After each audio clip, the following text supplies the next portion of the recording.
चलो, तो अभी हम लोग पढ़ेंगे टेलीस्कोप। क्या पढ़ेंगे? पहले हम लोग माइक्रोस्कोप पढ़ चुके थे। माइक्रोस्कोप का काम क्या था बाबू? माइक्रोस्कोप का काम क्या था? कोई भी छोटे ऑब्जेक्ट को बड़ा करके दिखाना, छोटे ऑब्जेक्ट को बड़ा करके दिखाना। जैसे अगर मेरे को माइक्रो ऑर्गेनिज्म पे स्टडी करना है तो हम उसको नेकेड आई से तो नहीं देख सकते, तो उसका बड़ा इमेज देखेंगे तभी तो उसको स्टडी कर पाएंगे ना। उसके लिए माइक्रोस्कोप चाहिए था। क्या चाहिए था? माइक्रोस्कोप अपन दो तरीके का पढ़े थे, याद है ना? सिंपल माइक्रोस्कोप और दूसरा कंपाउंड माइक्रोस्कोप। आज हम लोग पढ़ेंगे टेलीस्कोप। ये टेलीस्कोप क्या है? तो टेलीस्कोप का क्या काम है? छोटे से ऑब्जेक्ट को बड़ा करके दिखाना। क्या? टेलीस्कोप बहुत दूर के ऑब्जेक्ट को नज़दीक करके दिखाता है। बहुत दूर के ऑब्जेक्ट को क्या करके दिखाता है? नज़दीक करके दिखाता है। उसको बोलते हैं टेलीस्कोप। सो क्या बोलते हैं बेटा? लिखो definition. It is defined as an optical instrument. It is defined as an optical instrument. It is defined as an optical instrument. It is defined as an optical instrument which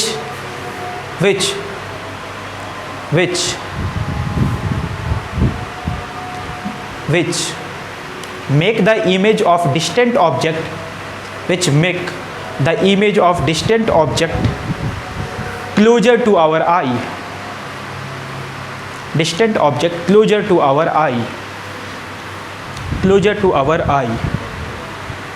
नज़दीक करके दिखाता है। हाँ, देखो इधर, जैसे कंपाउंड माइक्रोस्कोप में दो तरह का लेंस था ना, एक ऑब्जेक्टिव था, दूसरा आईपीस था। एक ऑब्जेक्टिव था, दूसरा ऑब्जेक्टिव लेंस किसका नाम था बेटा? जो ऑब्जेक्ट के करीब था, और आईपीस जो हमारे आंख के करीब था, आई के करीब था। यही था ना, फाइनल इमेज बनता था दोनों से मिल करके। वैसे यहाँ भी दो लेंस होगा, एक ऑब्जेक्टिव और दूसरा आईपीस। तो हम लोग पढ़ेंगे टेलीस्कोप, लेकिन टेलीस्कोप भी बेसिकली दो तरह का होता है। एक होता है रिफ्रैक्टिंग टेलीस्कोप और दूसरा होता है रिफ्लेक्टिंग टेलीस्कोप। क्या क्या होता है बाबू? रिफ्रैक्टिंग और रिफ्लेक्टिंग। तो सबसे पहले अपन पढ़ने वाले हैं रिफ्रैक्टिंग टेलीस्कोप। क्या पढ़ने वाले हैं? Refracting telescope. नाम से ही समझ में आ रहा होगा कि ये जो टेलीस्कोप में फाइनल इमेज बन रहा होगा वो कैसे बन रहा होगा? रिफ्रैक्शन से। कैसे बन रहा होगा? रिफ्रैक्शन से। देख ध्यान से, इसमें भी दो लेंस होगा, एक ऑब्जेक्टिव, एक आईपीस। ऑब्जेक्टिव लेंस जो होता है ना, वो काफ़ी बड़ा लेंस होता है। कैसा होता है बेटा?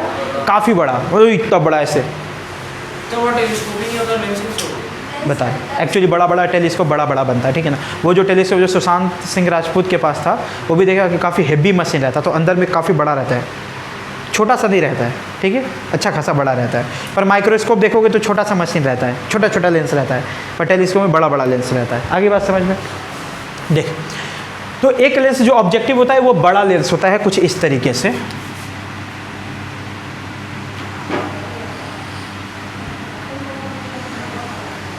कोई पूछेगा कि ऑब्जेक्टिव लेंस इतना बड़ा क्यों लिया जाता है, तो कारण क्या है? ध्यान से।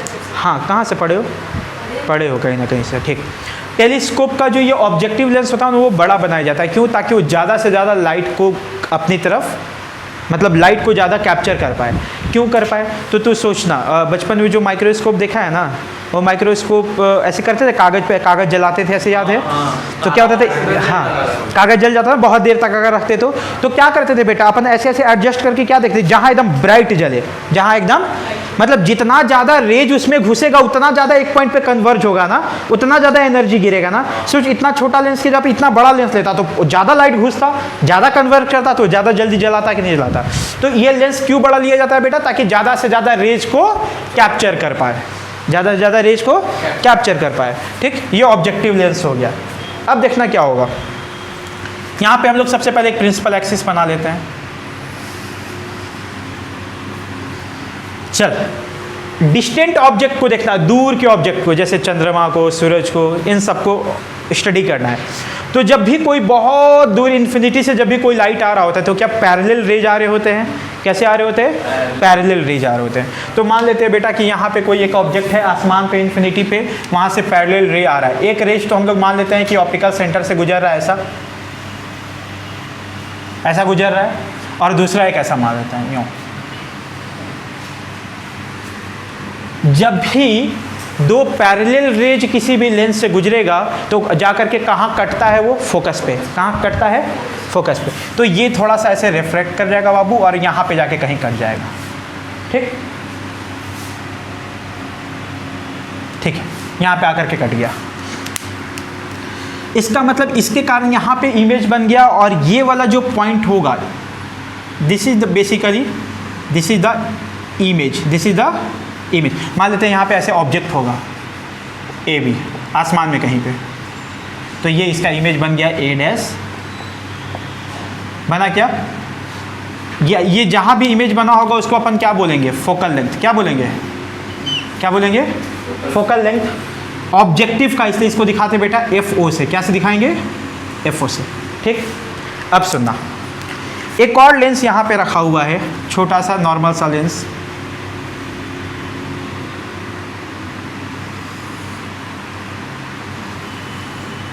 Eyepiece lens. कौन सा लेंस?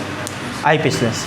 ध्यान से देखना, यहाँ जो इमेज बना, अब ये वाला इमेज इस लेंस के लिए कैसे बिहेव करेगा? ऑब्जेक्ट की तरह। कैसे बिहेव करेगा? तो चल इसका बनाओ तो जरा फिर ये रेज एक पैरेलल ले ले बाबू, तो क्या ये फोकस से गुजरेगा जाकर के यहाँ कहीं पे? ठीक, दूसरा रेज मान ले कि ऐसे चला गया, सच में कटेगा क्या उधर? कहीं नीचे कटेगा। बिल्कुल माइक्रोस्कोप जैसा। अब ये माइक्रोस्कोप की तरह बिहेव कर रहा है, सिंपल माइक्रोस्कोप की तरह। बस अंतर क्या है? सिंपल कंपाउंड से कंपाउंड जैसा, बस यहाँ पे रेज कैसा आ रहा है? इन्फिनिटी से। यही अंतर रहता है। ठीक, यहाँ पे फाइनल इमेज बन गया कहीं, तो फाइनल इमेज अगर हम लोग दिखाना चाहें तो ऐसे दिखाएंगे।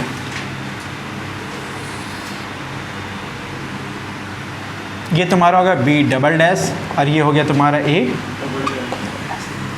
कोई तकलीफ यहाँ तक? चल, ये कौन सा लेंस है? ना सब थोड़ा नामकरण कर दो। कौन सा लेंस है ये? ऑब्जेक्टिव। ये कौन सा है? आईपीस। और तुम यहाँ पे अपना आंख लेकर के खड़े हो देखने के लिए।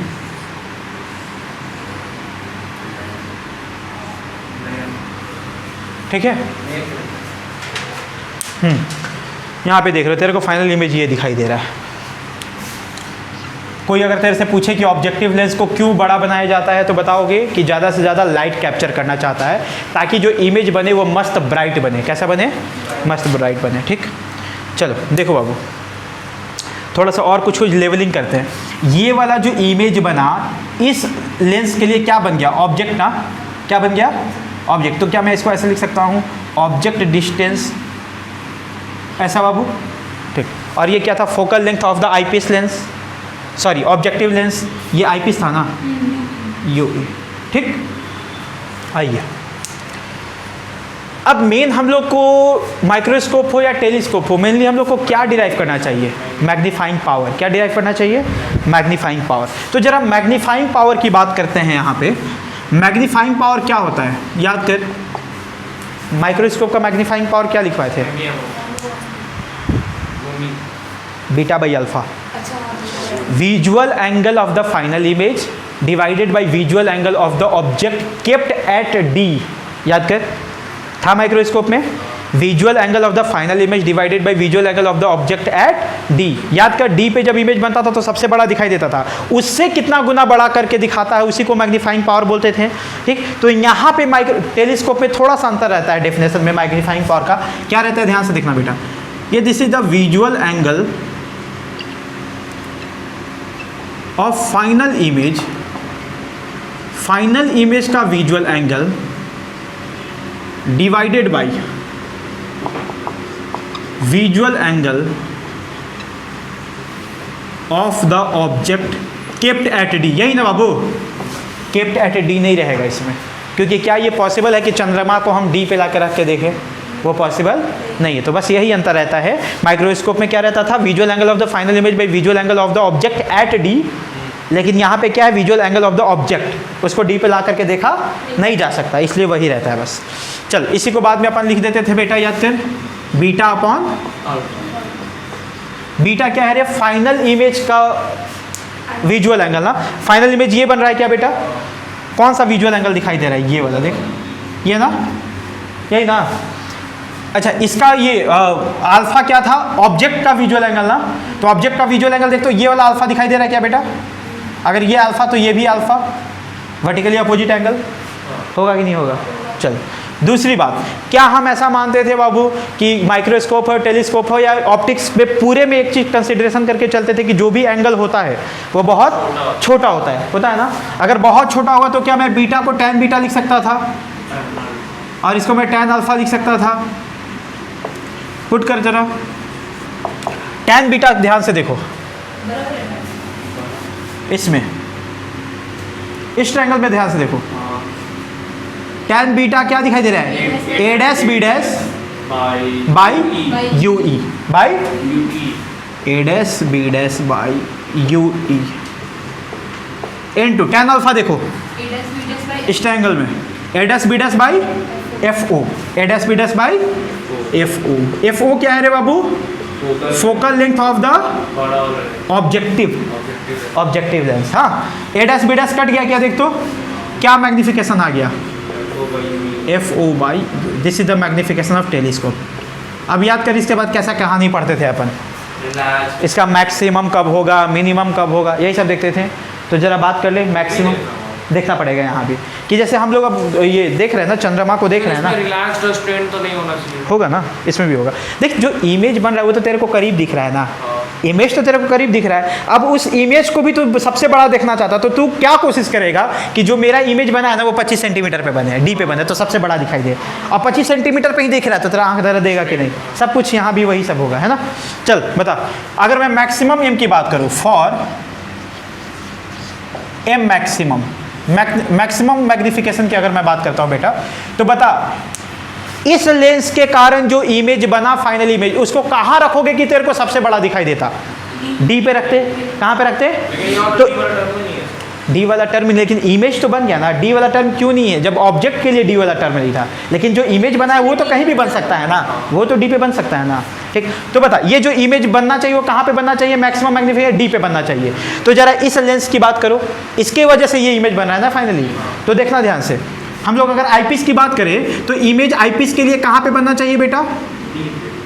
माइनस डी, माइनस समझ लो ना, अपोजिट डायरेक्शन है। ठीक, ऑब्जेक्ट डिस्टेंस यू ई के लिए क्या लिखिए? यू ई, लेकिन माइनस में बेटा, यही ना।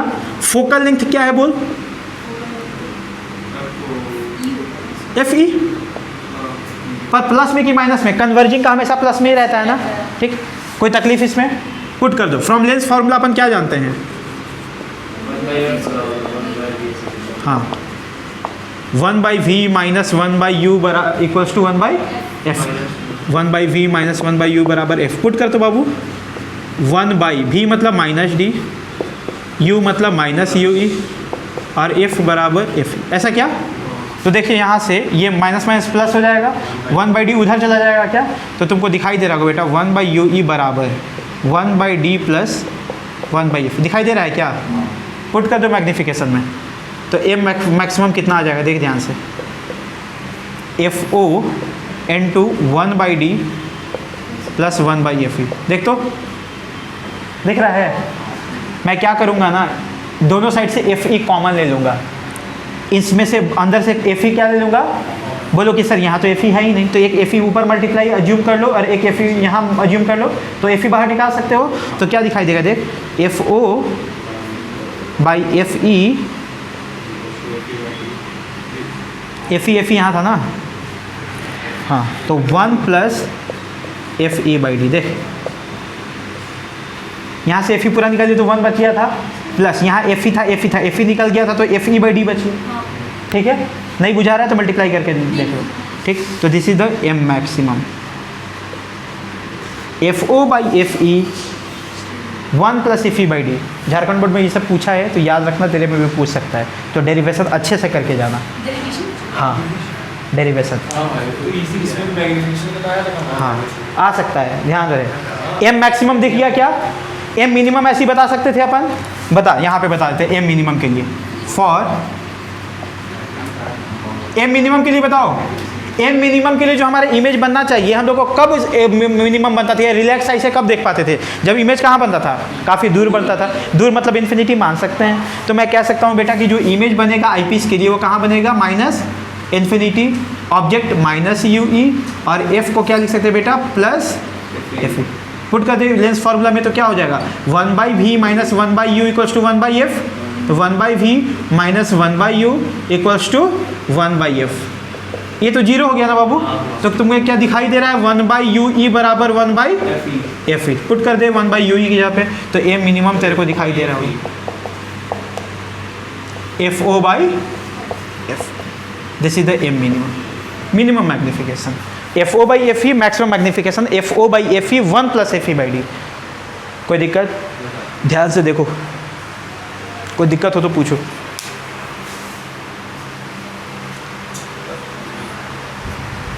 ठीक है, उतार लो या फोटो खींच लो, व्हाटएवर यू वांट। खींच लो ना, वीडियो बना रहे हैं, बताए थे, बुलवाना नहीं है। समय दे देंगे लिखने के लिए। कोई एक दे दो ना, मुंह पे डाल दो।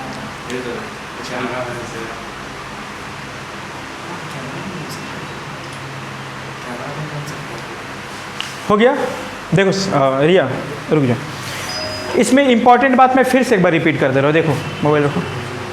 इस लेंस को ऑब्जेक्टिव बोलते हैं, इसको आईपीस बोलते हैं। ऑब्जेक्टिव काफ़ी बड़ा लेंस होता है। क्यों बड़ा रखते हैं? ताकि ज़्यादा से ज़्यादा लाइट को कैप्चर कर पाए। ठीक, ऑब्जेक्ट बहुत इन्फिनिटी पे रखा, उसको मैं करीब देखना चाहता हूँ, तो जब भी रेज पैरेलल आएगा इन्फिनिटी वाले ऑब्जेक्ट से, तो फोकस पे कटेगा। किसके फोकस पे कटेगा बाबू? ऑब्जेक्टिव के। तो FO नाम दे दिए। अब ये वाला इमेज इसके लिए ऑब्जेक्ट बन गया। ऑब्जेक्ट बन गया तो कुछ इस तरीके से फाइनल इमेज बन रहा है। मैग्नीफाइंग पावर क्या होता है? फाइनल इमेज का visual angle divided by visual angle of the object at D। नहीं, क्योंकि D पे रखना पॉसिबल, किसको पॉसिबल नहीं है D पे रखना? ऑब्जेक्ट को। इमेज को तो कर ही सकते इधर उधर। ठीक, तो उस तरीके से फिर फाइनली हमारा मैग्निफिकेशन FO/UE आ गया। अब ये मैक्सिमम कब होगा? जब हमारा फाइनल इमेज कहाँ बने? D पे बने। तो ये वाला लगाए तो यहाँ पे M मैक्सिमम आ गया। और मिनिमम मैग्निफिकेशन कब बनेगा बेटा? जब इन्फिनिटी पे इमेज बने, तो मिनिमम ये आ गया।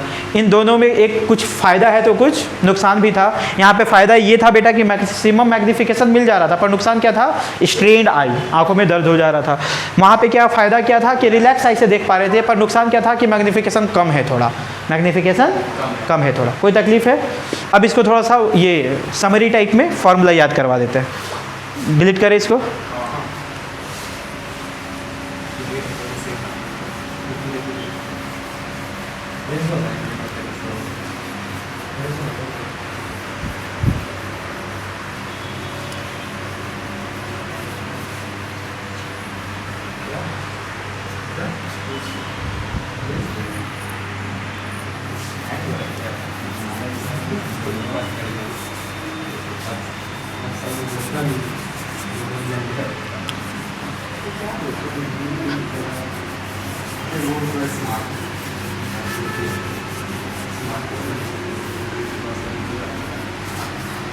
आओ देखो, फॉर्मूला याद रख लेते हैं टेलीस्कोप का। बताओ मैग्नीफाइंग पावर कितना आया था बाबू? बोल। FO/UE, जनरल फॉर्मूला ये आया था, FO/UE। अगर इसका मैक्सिमम वैल्यू चाहिए मेरे को, देख इसका टॉपिक क्या क्या दे सकते हैं। फॉर M मैक्सिमम,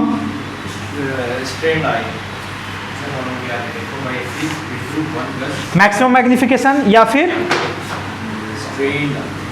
स्टैंड आई। हाँ ठीक है, चल बताना जरा इसके लिए मैग्निफिकेशन का कितना वैल्यू आ गया था? M मैक्सिमम FO/FE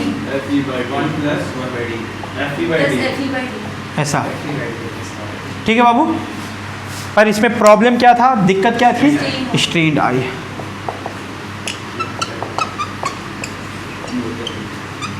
चल इधर बता, अगर मिनिमम मैग्निफिकेशन की बात करें, या फिर इसको क्या बोल सकते हैं? रिलैक्स्ड आई।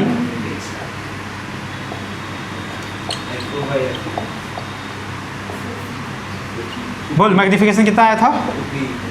FO/FE। अगर कोई बोले बेटा रेंज बताओ मैग्निफिकेशन का कितना हो सकता है, तो अगर तू रेंज लिखना चाहता कहाँ से कहाँ पॉसिबल है, तो रेंज क्या लिखता मैग्निफिकेशन का? M जो है FO/FE से लेकर के FO/FE 1 प्लस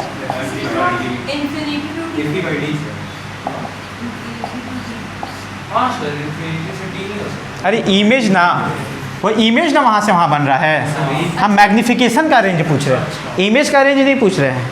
ठीक, कोई तकलीफ उतार लो, मतलब ले लो। ऐसे ही देख सकते हैं मैग्निफिकेशन एट डी से लेकर सवाल कुछ भी पूछ सकता है। जानते हो अभी एक तफसीर मेरे से सवाल पूछ रहा था, उसमें ऐसे लिखा हुआ था derive the magnification of telescope when image is formed at least distance of distinct vision. मतलब क्या कह रहे हैं ये वाला प्रूफ करने के लिए। अब उसमें वो कन्फ्यूज है कि पढ़ा है सर आप, अरे उसका टॉपिक हम ए मैक्सिमम करके लिखवाए हुए हैं, बात तो वही है। तो आपको ये पता होना चाहिए कि क्या है, रट्टू तोता की तरह नहीं। लिस्ट डिस्टेंस कैपिटल डी को ही बोलते इतना। हो गया?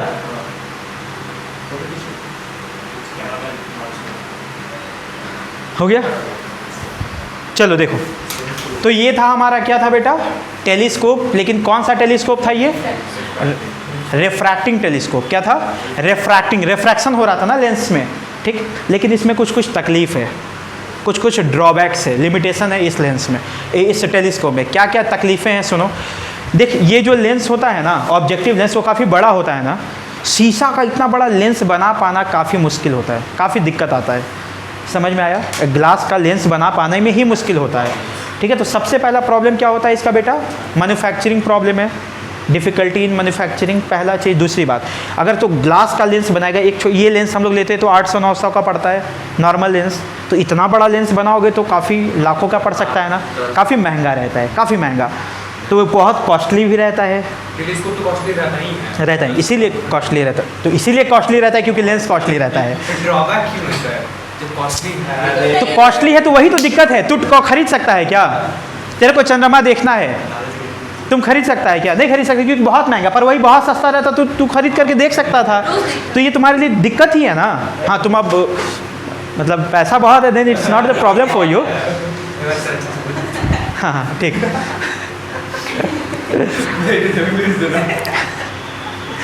चलो ठीक है, क्या बोल रहे थे? हाँ, दो प्रॉब्लम पता चला बेटा, डिफ़िकल्टी इन मैन्युफैक्चरिंग, कॉस्टली। तीसरा प्रॉब्लम क्या होता है, जो लेंस होता है ना ऑब्जेक्टिव वाला, काफ़ी बड़ा है यार, और शीशा का बना, उसको कैरी करने में भी दिक्कत होगा। मतलब उसको मैकेनिकली होल्ड करने में दिक्कत होगा। मान लो यहाँ पे तो टेलीस्कोप बनाना चाहता है, तो एक यहाँ पे ऑब्जेक्टिव लेंस खड़ा करेगा, यहाँ पे एक आईपीस खड़ा करेगा। तो ऑब्जेक्टिव को खड़ा करेगा तो मैकेनिकली ऐसा हाथ से पकड़ के तो नहीं खड़ा रहोगे, उसको किसी तरीके से मैकेनिकली होल्ड करोगे ना, कोई सिस्टम, कुछ मशीन बना करके। तो उसको होल्ड करना भी काफ़ी मुश्किल। अगर होल्ड कर भी दिए तो हो सकता है इतना भारी कि हिल डुल जाए, इधर उधर हो जाए, सारा काम खराब हो जाएगा। तो उसको मैकेनिकली होल्ड कर पाने में भी दिक्कत आती है। तो तीन प्रॉब्लम समझ में आया। पहला मैन्युफैक्चरिंग, दूसरा कॉस्टली, तीसरा मैकेनिकल होल्डिंग काफ़ी टफ होता है इसका। चौथा प्रॉब्लम क्या होता है? चौथा प्रॉब्लम का नाम है क्रोमैटिक एब्रेविएशन। नाम है बोलने में दिक्कत हो रहा है, क्रोमैटिक एब्रेविएशन। बोल। सबसे दिक्कत तो यही है, नाम कैसे बोले, क्रोमैटिक एब्रेविएशन। इसका क्या मतलब है, ध्यान से सुना। क्रोमैटिक एब्रेविएशन का क्या मतलब है? ये तो ले लियो ना फोटो,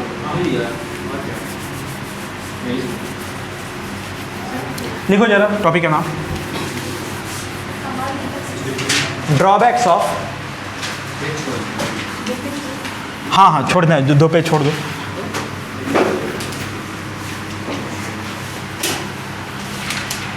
ड्रॉबैक्स ऑफ रिफ्लेक्टिंग में इसमें प्रॉब्लम नहीं है। नहीं, उसी को सुधारने के लिए नया टेलीस्कोप बनाया गया जिसको रिफ्लेक्टिंग बोला गया, बताएंगे थोड़ी देर में। ड्रॉबैक्स ऑफ रिफ्रैक्टिंग टेलीस्कोप, सीधा वही कहीं नहीं बना लिया, नहीं आए आए, हाँ थैंक यू। लिखो ड्रॉबैक्स ऑफ रिफ्रैक्टिंग टेलीस्कोप, लिख लो फटाफट। फर्स्ट में लिख लो बाबू, difficult in manufacturing, manufacturing difficulties, whatever you want to write. Difficult in manufacturing. Second में लिखना costly.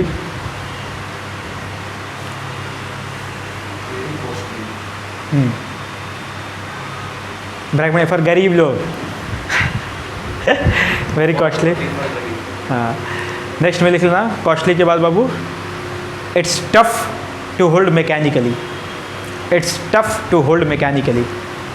It's mechanically, it's tough to hold mechanically. लिख दे स्पेलिंग।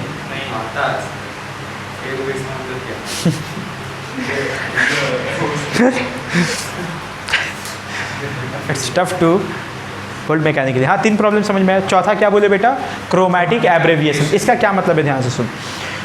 लेंस में क्या हो रहा है, रिफ्रैक्शन हो रहा है ना। रिफ्रैक्शन जब भी होता है तो रिफ्रैक्टिव इंडेक्स का रोल होता है कि नहीं, याद कर। जिसका रिफ्रैक्टिव इंडेक्स ज़्यादा होता था वो डेंसर कहलाता था, जिसका कम होता था उसको रेरर कहते थे। रेरर से डेंसर में जाएगा तो टुवर्ड्स द नॉर्मल, डेंसर से रेरर में जाएगा तो अवे फ्रॉम नॉर्मल। तो कितना बेंड करेगा ये इस बात पे डिपेंड करेगा कि रिफ्रैक्टिव इंडेक्स कितना है, यही ना। तुम लोग सुना होगा कि रिफ्रैक्टिव इंडेक्स वेवलेंथ पे भी डिपेंड करता है। याद करें कि क्वेश्चन लिखवाए थे, नहीं याद होगा तो सुन ले। म्यू बराबर याद कर ऐसे सिखाए थे, c/v होता है velocity of light in vacuum bye medium. फिर इसको ऐसे लिखते थे बेटा, सी वेलोसिटी को क्या फ्रीक्वेंसी इंटू लैम्डा लिख सकते हैं। Speed of light in vacuum तो कांस्टेंट होता है, स्पीड और फ्रीक्वेंसी ऑफ लाइट भी कांस्टेंट होता है क्योंकि सोर्स पे डिपेंड करता है। तो क्या दिखाई है, mu is inversely proportional to lambda, ऐसा दिख रहा है ना। मतलब अलग अलग लैम्डा के लिए रिफ्रैक्टिव इंडेक्स अलग अलग हो सकता है। जैसे ग्लास है ना, शीशा ले लिया ना, तो ब्लू के लिए रिफ्रैक्टिव इंडेक्स उसका अलग होगा, रेड के लिए अलग होगा, वायलेट के लिए अलग होगा। तो फॉर डिफरेंट कलर्स हाँ वेवलेंथ सबका अलग होता है ना, ब्लू का, वायलेट का, सबका वेवलेंथ अलग होता है। तो उन सब के लिए एक ही मटेरियल का रिफ्रैक्टिव इंडेक्स अलग अलग हो सकता है। इसीलिए तो डिस्पर्सन हुआ था, याद करो। वाइट लाइट आता था 7 रंग में टूट जाता था क्योंकि सबका रिफ्रैक्टिव इंडेक्स अलग अलग था। ठीक, अलग अलग रिफ्रैक्टिव इंडेक्स है। रिफ्रैक्टिव इंडेक्स अलग अलग है बेटा, तो अलग अलग तरीके से सब रिफ्रैक्ट करेंगे ना। अगर अलग अलग से रिफ्रैक्ट करेंगे तो देख प्रॉब्लम कहाँ क्रिएट होता है, ध्यान से देखना। जैसे ये लेंस है ना, अगर मान लेते कि कोई भी, देखो मान लेते कोई रे ऐसे ले रहे हैं, ये जाकर के फोकस पे ऐसे कटना चाहिए था ना, कटेगा नो डाउट। ठीक, लेकिन रेड कलर जो यहाँ से आ रहा होगा, तो ऐसा मान रेड कलर आ रहा होगा, रेड के लिए इसका रिफ्रैक्टिव इंडेक्स अलग हो गया ना, तो वो उसी पॉइंट पे कटेगा कि कहीं और कट सकता है, कहीं और कट जाता है। ऐसे करके दूसरे अलग अलग रंगों की वजह से अलग अलग जगह कट रहा है। अरे एक जगह कटता तब ना मस्त तेरे को ब्राइट इमेज दिखाई देता। अलग अलग जगह कट रहा है तो तेरे को ब्राइट इमेज नहीं दिखाई देता, ब्लर दिखाई देता है। एक पॉइंट इमेज नहीं दिखाई देगा, तेरे को दूर ऐसे बिखरा हुआ टाइप दिखेगा, क्योंकि हर कलर के लिए अलग अलग इमेज बन रहा है।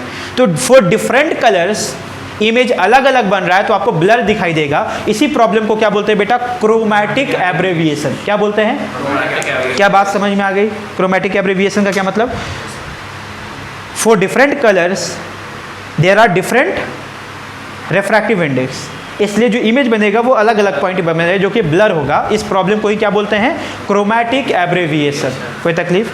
थर्ड में लिख लो, मतलब नेक्स्ट पॉइंट में क्रोमैटिक एब्रेविएशन, क्रोमैटिक एब्रेविएशन। और ये डायग्राम बना लो ताकि रिवीजन करते समय याद आ जाए।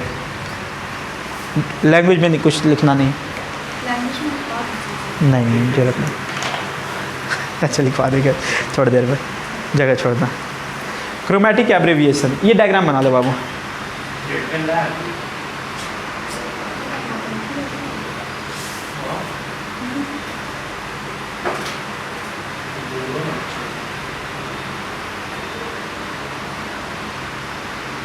पार्थ को ऐसे बर्तन धोना पड़ रहा है।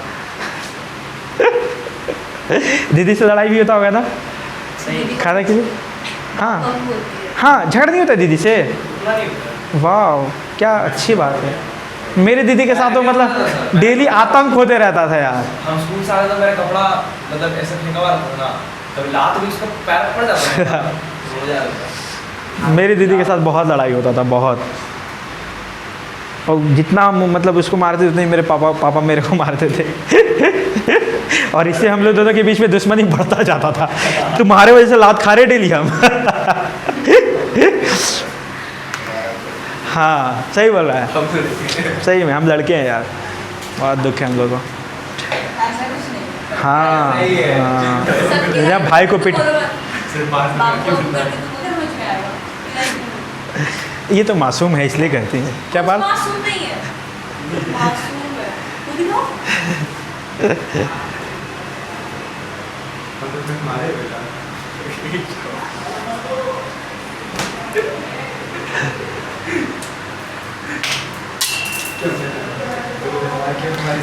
हो गया, चल आगे देख।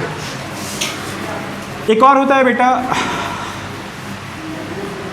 स्फेरिकल एब्रेविएशन। क्या होता है स्फेरिकल एब्रेविएशन? क्या होता है ध्यान से सुना। या ये भी एक प्रॉब्लम है। क्रोमेटिक एक अलग हो गया, एक और प्रॉब्लम है इसका, वो इसका नाम क्या है? Spherical aberration. स्फेरिकल एब्रेविएशन का क्या मतलब है? ध्यान सुन, अभी तक जो भी अपन लेंस पढ़े थे, हम ऐसा बोलते थे ना कि जो भी रेज आएगा प्रिंसिपल एक्सिस के बहुत करीब आएगा, एंगल बहुत छोटा होगा, बोलते थे ये सब बात। वैसे रेज को क्या बोलते थे? पैराएक्सियल रे या पैरेलैक्स रे, याद करो, ये बोलते थे ना। इसका मतलब जो लेंस हम लोग लेते थे ना बेसिकली, वो बहुत छोटा लेते थे। कैसा लेते थे? लेकिन यहाँ ऑब्जेक्टिव जो लेंस है बड़ा है भाई, छोटा थोड़ी है, काफ़ी बड़ा है। काफ़ी बड़ा होने के कारण क्या होता है ना कि जो रेज पैरेलल आते हैं ना, वो एक पॉइंट पे कन्वर्ज नहीं करते। कहने का क्या मतलब? ऐसा ही सिचुएशन है फिर से। अगर ये छोटा लेंस होता तो जो भी रेज आता पैरेलल ऐसे, वो एक ही पॉइंट पे कटता। यहाँ से भी जो रेज आता पैरेलल, वो इसी पॉइंट पे कटता। पर स्फेरिकल एब्रेविएशन होने के कारण क्या हो जाता है ना, ऐसे कटने लगता है। देखना, लेंस अगर बड़ा ले लेते हैं तो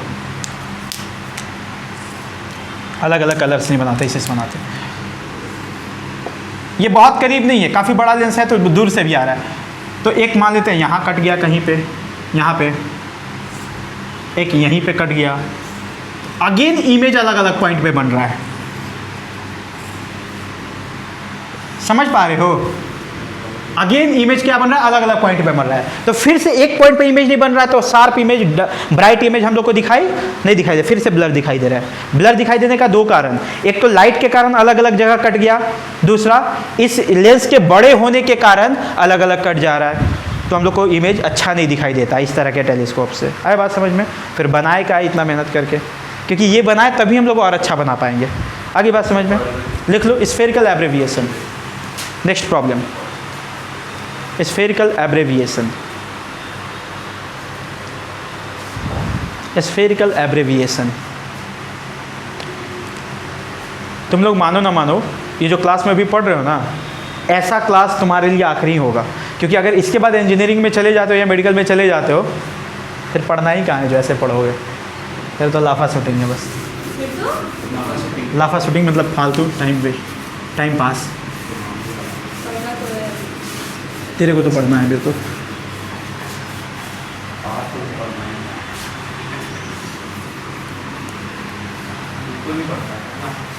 एक यूपीएससी का तैयारी करने वाला है,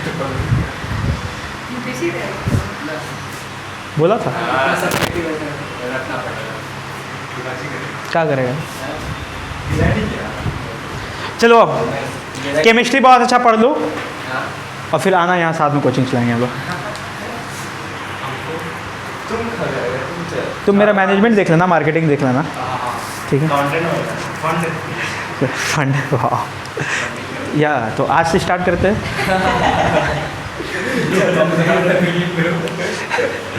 चलो, पांचों प्रॉब्लम समझ में आया। अब इन प्रॉब्लम्स को सॉल्व करने के लिए एक नया टेलीस्कोप का आविष्कार करा गया, जिसका नाम क्या था? Reflecting telescope. क्या बोला गया? Reflecting telescope.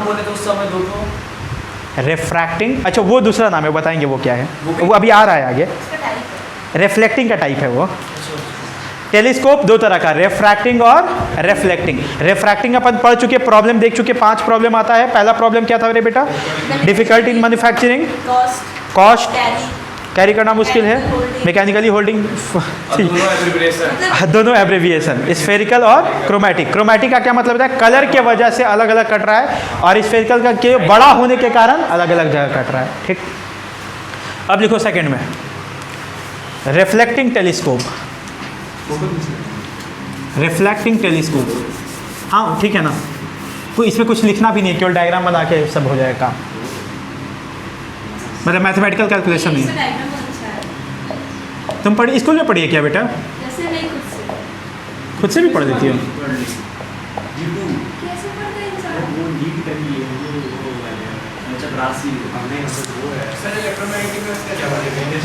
बताएंगे। रिफ्लेक्टिंग टेलीस्कोप दो तरह का होता है। पहला होता है कैसेग्रेन टेलीस्कोप, कैसेग्रेन, और दूसरा है न्यूटोनियन। दूसरा क्या नाम है? न्यूटोनियन। ठीक है, दोनों का देखते हैं वर्किंग कैसे होता है। हाँ,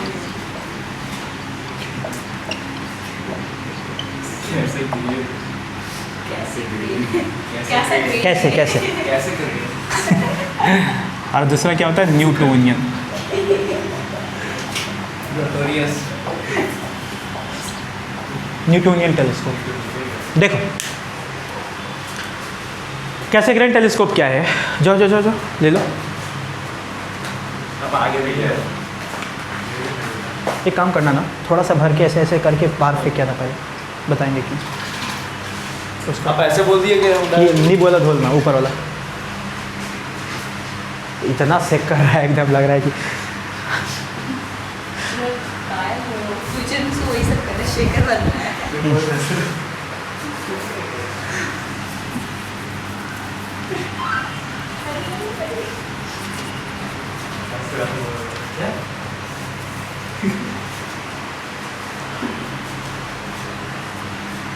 नया बैंक केस हो गया क्या? देखो नया बैंक के सर ऐसा करेंगे बहुत पैसा सर। सर पता है बोरा होता है ना, बोरा को भिगा के लपेट दीजिएगा ठंडा रहेगा। इस पे हाँ नाइस आइडिया। भारत होगा सर। महंगे पहले तो क्या गंदा दिखेगा ना। कुछ नहीं रहेगा। मनीष भाई दुकान में रखा हुआ है। मनीष का बीच में हम लोग ना बंद तो करना है ना। कौन है ये मनीष भैया? है सर एक है। स्कूल के पास? अच्छा कोई और अरे है? यही है चौक के पास। क्या ना क्या टूटी स्टॉल क्या है? Welcome to tea stall. चलो बैठो, देखो कैसेग्रेन टेलीस्कोप कैसा है।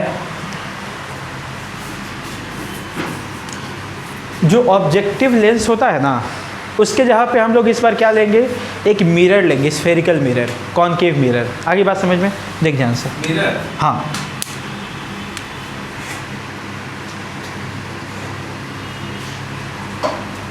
ये जो मिरर होता है ना, ये कॉन्वेक्स मिरर, एक्चुअल में इसका कैसा शेप होता है, ध्यान सुना।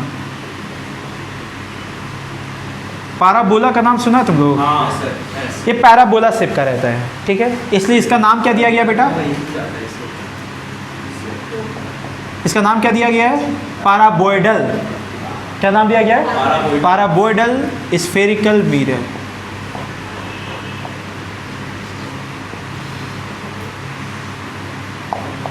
अब सुनना, होता क्या है बाबू कि अभी जो आसमान से जो लाइट आ रहा है, जो रेज आ रहा है, जो डिस्टेंट ऑब्जेक्ट हम लोग देखना चाह रहे हैं, वो अभी ऐसे आ रहा है, यूँ यहाँ पे आया और एक ऐसे आया। अब जैसे ही आता था, याद कर, आफ्टर रिफ्लेक्शन ये फोकस से गुजरना चाहता था, फोकस से गुजरना चाहता था। मान ले फोकस इसका कहीं यहाँ पे है, तो यहाँ से ऐसे गुजरना चाह रहा है, ऐसे जाना चाह रहा है, देख यहाँ पे। पर हम लोग क्या करते हैं ना, यहाँ पे एक और लेंस ले लेते हैं, कॉन्वेक्स लेंस।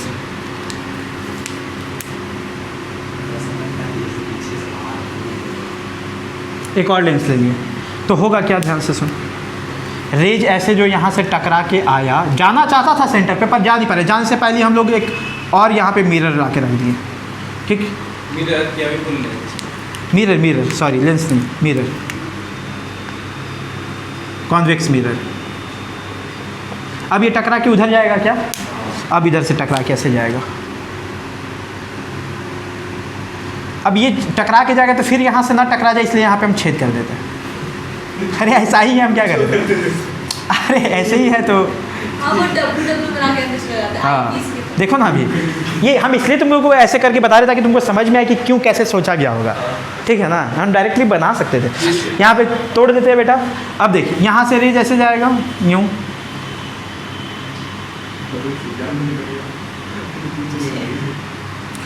अब जब यहाँ पे आया ना तो हम लोग यहाँ पे क्या करते हैं, एक और लेंस रख देते हैं इस बार।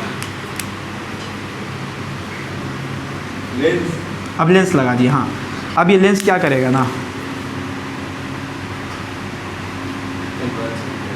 हाँ, रेज को और कन्वर्ज कर देगा।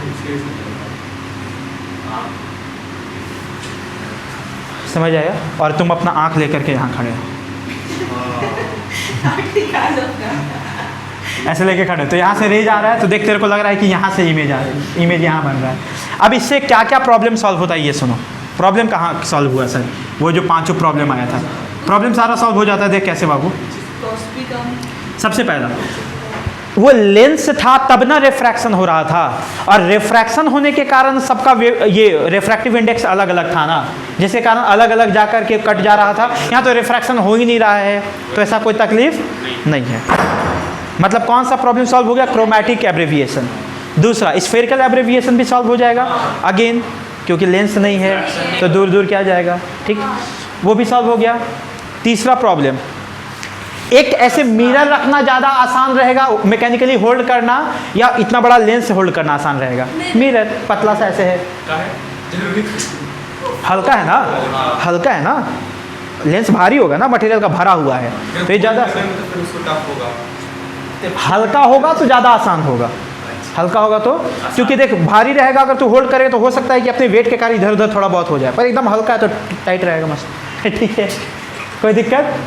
चल हाँ वीडियो ध्यान दो, ठीक है। 3 प्रॉब्लम सॉल्व हो गया। चौथा कॉस्टली था ये, अभी ये तो केवल एक मिरर का बना हुआ है, समझ में आ रहा है? तो डिफिकल्ट इन मैन्युफैक्चरिंग भी नहीं है, आसानी से बन जाता है ये सब चीज़, तो सारा प्रॉब्लम यहाँ पे सॉल्व हो जाता है। आगे बस में नहीं, वो सब मस्त एकदम तगड़ा, एकदम परफेक्ट, कोई तकलीफ? ड्रॉप अगर होगा भी तो हमारे लेवल में नहीं पढ़ना है उसको, कोई तकलीफ यहाँ तक? इसको क्या बोलते हैं? कैसेग्रेन टेलीस्कोप। दूसरा कौन सा है? न्यूटोनियन। न्यूटोनियन कैसा होता है? ध्यान से देख, न्यूटोनियन भी लगभग ऐसा ही होता है, थोड़ा सा अंतर होता है। ड्रॉबैक है ही नहीं, तो फिर दूसरा बनाने क्या चक्कर है? चूल मच रहा था, बना दिया चूल। हाँ वही तो, सब साइंटिस्ट वेला पड़ा हुआ था तुम्हारी तरह, सोचा कि कुछ करते हैं। बहुत दिक्कत है। कुछ भी बहुत दिक्कत नहीं है इसका तो। आओ देखो, बताओ इधर इधर, रेज अगर जो ऐसे पैरेलल आ रहा है, अभी शुरुआत में बिल्कुल वैसे ही चलेगा जैसा हो रहा था। अभी ये क्या यहाँ से गुजरना चाहेगा फोकस से, हाँ सही। पर बीच में हम लोग इसको रोक दिए थे ना बाबू। इस बार फिर से मिरर लगाएंगे, लेकिन स्फेरिकल नहीं लगाएंगे, ऐसा प्लेन मिरर लगा दिया है। क्या लगा दिया है? प्लेन मिरर, यूँ। फिर तो ऐसे ऐसे ऐसे ऐसे होगा।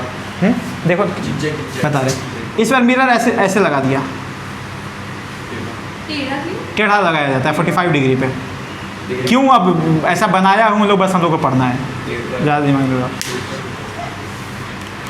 यहाँ पे इमेज बनना चाहिए था बेटा, यहाँ पे रेज कटना चाहिए था, लेकिन रेज जो यहाँ से आ रहा है, यहाँ ना कट के कहाँ कटेगा बताना, थोड़ा दिमाग लगा। तो यहाँ इमेज बनना चाहिए था, ये जो इमेज है इस मिरर के लिए ऑब्जेक्ट बन जाएगा ना, तो प्लेन मिरर में जितना दूर ऑब्जेक्ट होता है उतना ही दूर इमेज बनता है, तो यहाँ पे इमेज कहीं बनेगा, इमेज कहीं यहाँ पे बनेगा, मतलब रेज ऐसे जा रहा है यूँ यूँ, और हम लोग यहाँ पे आँख लेकर के अपना सर लेंस का मिरर का अंदर कहाँ से घुसेगा? थोड़ा सा इधर आता, बाहर आता, इधर आ जाता एक्चुअली में वो, ठीक है ना, इधर आता, थोड़ा हम अंदर बना दिए ना, इधर आता ये, तो इधर आंख लेकर के खड़ा रहते तो इसको हम देख पाते, बस अंतर यही है। और ये जो कितना पे टिल्ट रहता है 45 डिग्री पे, कितना पे रहता है? इसको क्या बोलते हैं? न्यूटोनियन। क्या बोलते हैं?